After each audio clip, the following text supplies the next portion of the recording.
What is Marxism ultimately? Marxism itself is not an economic philosophy per se. Marxism is an explanation for power dynamics in the world between the rich and the poor, the working class and the others, the bourgeois.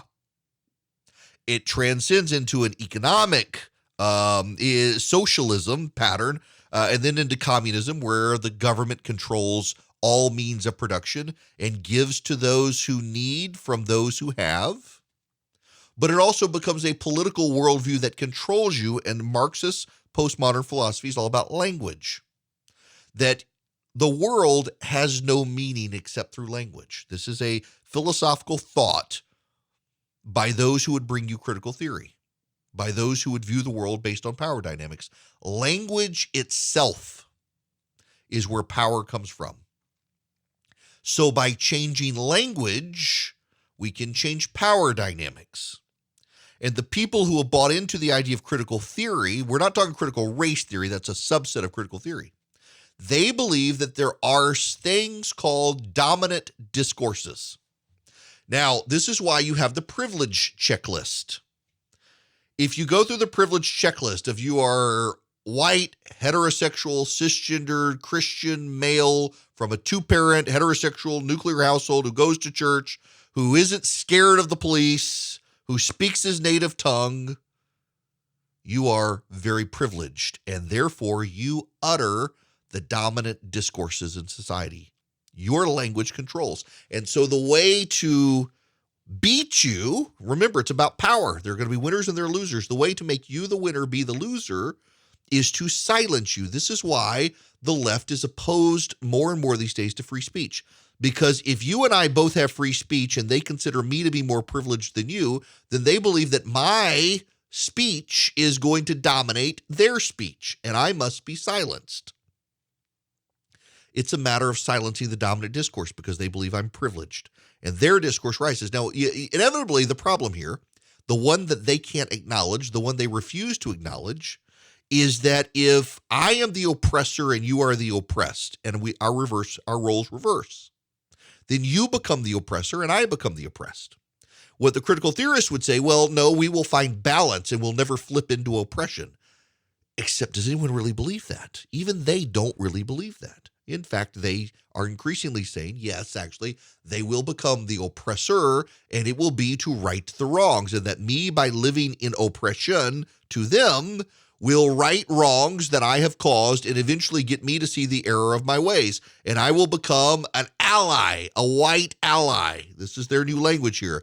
Allyship. I can never be one of them by virtue of my skin, but I can be an ally with them. And the way to be an ally with them is to give up my privilege and power to them before they come for me and force me to give it up. There is no way to reconcile the races in this paradigm. Wokeism does not heal, it further divides. Wokeism is about a power struggle that is, in many cases, imaginary, but it is one they have fully bought into. It is one that is deeply destructive to even them. And what you find is more and more that those who actually have the power and rule the roost in wokeism are the ones who constantly change the language. And those who are not fully in charge are the ones who they feel like they're in charge, and then one day suddenly they're on the outs as well. You see this all the time in Hollywood and elsewhere, where all these preening celebrities have embraced wokeism, and then one day they're on the outs because they couldn't go far enough, because suddenly it was revealed they had privilege. There's no means to reconciling this stuff. It's deeply destructive to society. And the only way to beat it, and this is something you must understand, the only way to beat it is to not play the game, to not give in to it. M&M's, I don't care about the story. But M&M Mars has decided they need to diversify the characters who play the M&Ms. And a lot of people are reading a lot into it. I'm sure at some point there will be an M&M that identifies as a Skittle. But they've decided to play the game. And what they're ultimately going to find is that there's no salvation there for them from the wokes. It's like the kid I was telling people about earlier.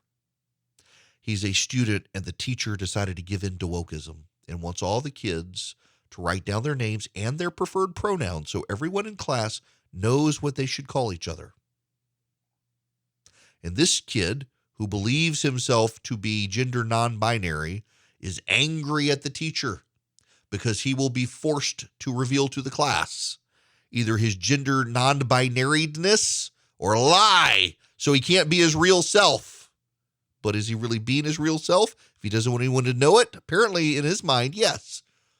Wokeism is a moral philosophy from postmodernism where truth does not matter. Your felt truth is what matters, not real truth. And ultimately, it's an ideology of the insane. It allows the insane to feel like they're in charge of something. It allows the insane to control you. And the only way to circumvent it and to beat it is to not play their game. Increasingly, you'll be called a hater, but increasingly, sometimes you just got to speak truth. And truth itself is condemned by these people. You cannot play their game if you're going to get through it.